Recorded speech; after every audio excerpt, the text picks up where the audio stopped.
Welcome back, fellow explorers. In our last video, we discussed the function of the ego and how the magician can use it to grow. Furthermore, we looked at fear and reframed it as a necessary emotion on the path towards knowledge. How then is a magician supposed to learn from their fears?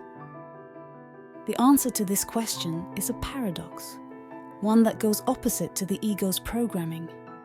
When faced with the undeniable power of chaos, the magician must learn to do one thing: surrender. In its most basic form, surrender is the act of accepting change. During times of chaos, when order dissolves and traditions begin to fail, the magician has a choice. They may cling to what is familiar, or they may embrace the unknown. At this point, the unknown is already on its way. A rush of new experiences, both amazing and terrifying, are streaming into existence, a process which cannot be stopped. The universe fluctuates in waves, and that which comes together must eventually fall apart. If a person closes their eyes to the appearance of novelty, they are choosing to ignore the inexorable changes and opportunities of life. By doing so, this person is attempting to preserve their old attachments, those things which collectively make up the ego's sense of identity. Thus, out of fear of losing oneself, a person resists change. At this point, we must clarify what surrender is not. Surrender, in our context, is not the abandonment of one's core values out of fear of being annihilated or oppressed by a greater force. This type of behavior is motivated by fear. Surrender, on the other hand, is motivated by love for one's true self and higher purpose. In this sense, surrender makes way for love, and love makes way for evolution.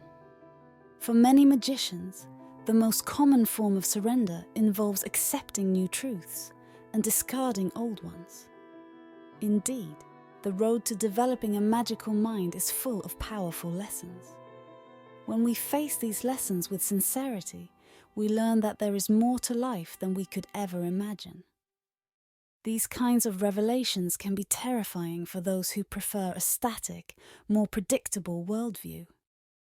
Yet, this is not the way of the magician. The true student of life must always be ready to let go of that which no longer evolves them, in exchange for something new, something that will catalyze growth in the magician's life. The difficulty in surrender is that it requires vulnerability.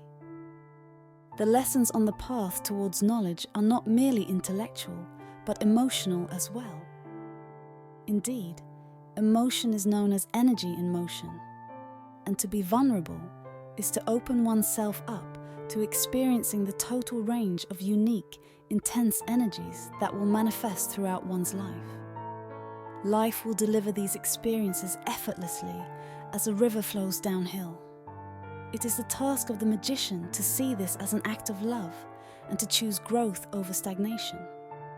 In order to surrender, a magician relaxes all thoughts, feelings, and behaviors that stand in resistance to the unknown. The magician recognizes all of their discomforts, fears, and anxieties.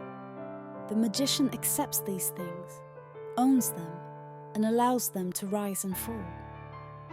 In doing so, the magician becomes vulnerable to receiving powerful new lessons from the universe. In these moments of transformation, life feels more real than ever before.